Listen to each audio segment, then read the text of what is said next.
most people would choose the wrong one, azelaic acid or alpha arbutin. Which one is good for your skin? Ever wondered which one is right for you or whether you've been choosing the right one? This video is for you. We'll talk about what each one does, science behind them, should use them or maybe who shouldn't, and how to choose between them, how and when you could use them together, and I'll also share some product recommendations.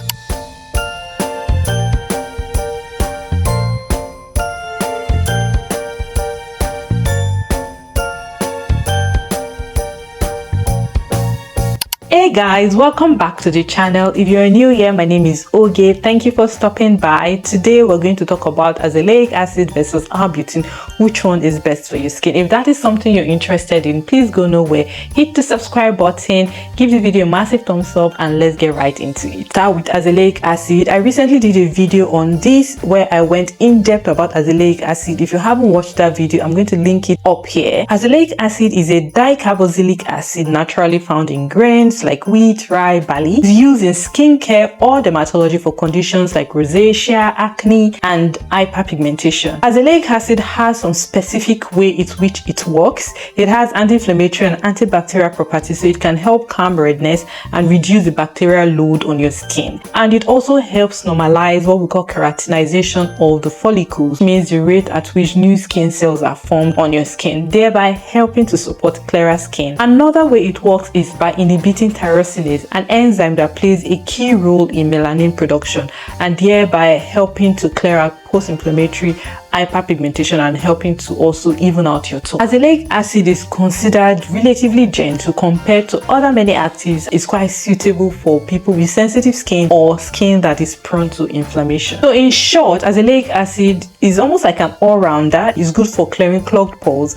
it's good for redness and rosacea, and is also good for tone and pigmentation issues. Now let's move to alpha arbutin. Alpha arbutin is a derivative of arbutin, which originally comes from plants. For example, bearberry. Although there are synthetic versions of it, it is known in skincare as skin brightening or a pigment correcting agent. Now, how alpha arbutin works is primarily by inhibiting the enzyme tyrosinase, which is responsible for converting tyrosine to melanin. Melanin is the pigment, is what gives us the pigment of our skin.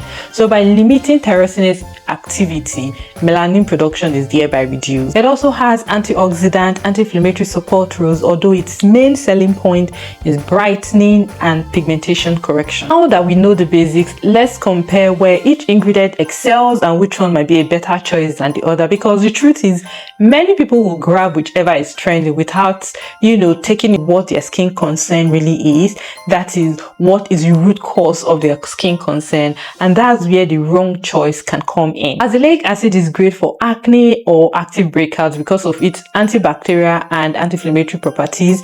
It's also great for post-inflammatory hyperpigmentation that follows acne, especially for skin types prone to dark marks after inflammation, because it treats both the acne and addresses the pigment. It is also good for rosacea, people with red or sensitive or reactive skin, because it is relatively gentle and reduces vessel inflammation. So the vessel dilatation is what will give the redness, and azelaic acid will help reduce that inflammation and vessel dilatation, thereby reducing the redness.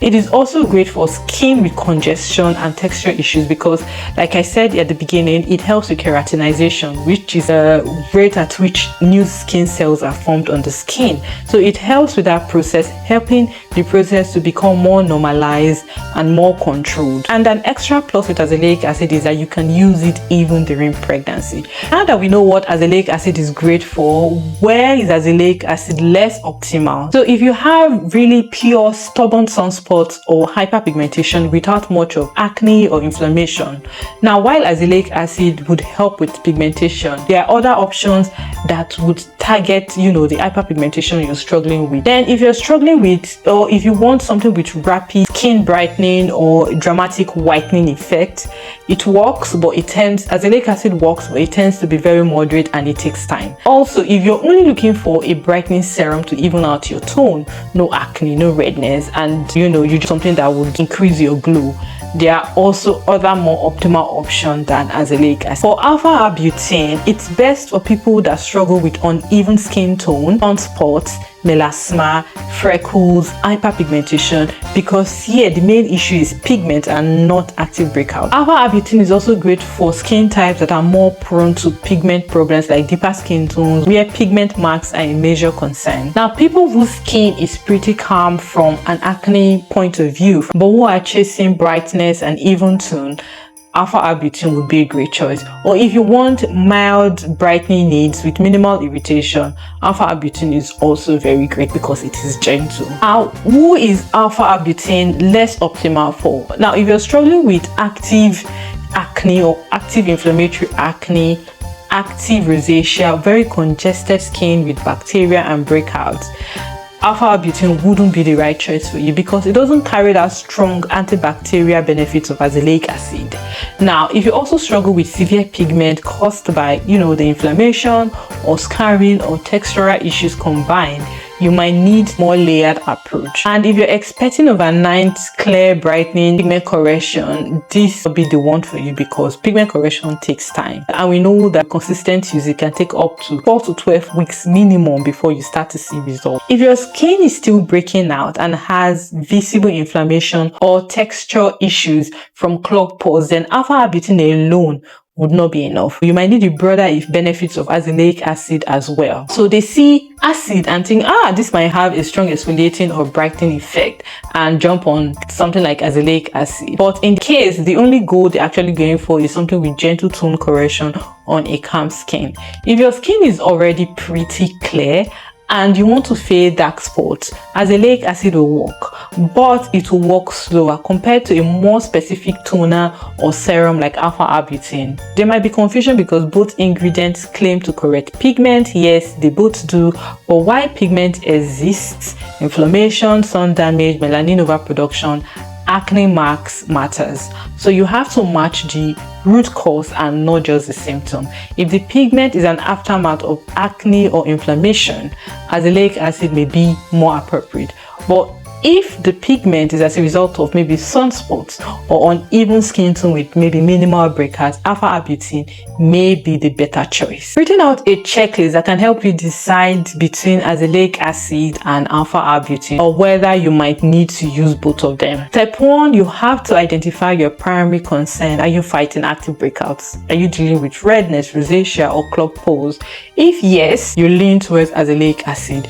If your skin is mostly clear but you have dark spots, sun damage, freckles, melasma, or you want even skin tone, then lean towards alpha arbutin.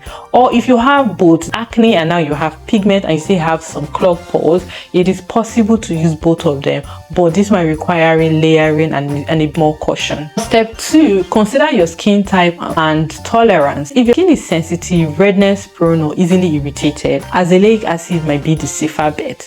So for skin that doesn't tolerate many actives or just needs gentle brightening, alpha arbutin fits well. For darker skin types where post-inflammatory pigmentation is common, a combination of azelaic acid for the root and alpha arbutin for the pigment layer. It's also important to manage your expectations and understand the timeline. Pigment correction is very slow. You have to be very patient and don't expect overnight changes.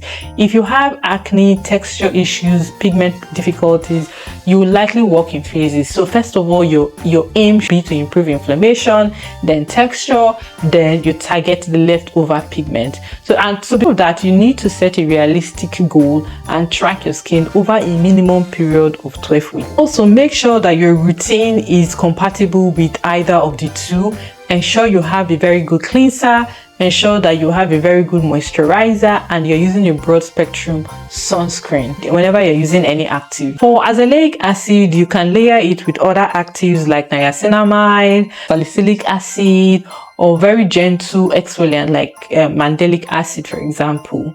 For alpha arbutin, it also tends to play nicely with other actives, but please use a good sunscreen. And if you want to use both of them, you might want to use one in the morning and the other at night or on alternate nights, so that you're able to monitor your skin's response and avoid overwhelming your skin with active. Now, there are good products that are out there that contain azelaic acid and contains alpha arbutin. The ordinary azelaic acid suspension 10% is quite good, great for a beginner skin, and is also budget friendly. Then there's the Paula's Choice 10% azelaic acid booster, which is also great. It supports tone correction with azelaic acid and other supportive ingredients. And then alpha arbutin naturium alpha arbutin serum, which is to fight discoloration caused by ultraviolet rays and pigment marks when you're focusing on alpha arbutin at a decent strength with a trusted brand behind it. All right, that is it, you guys. I hope this video was able to help clarify which one to go for, alpha arbutin or azelaic acid, so you don't make the wrong choice for your skin. The goal is to keep it glowing but using a safe and effective product. All right, that is it for today, you guys. Please leave a comment down below if you found this video useful. Give it a massive thumbs up to support the channel and let the algorithm know that you found this video useful. And please hit the subscribe button if you haven't done so yet, and then I'll see you all in my next one. Bye.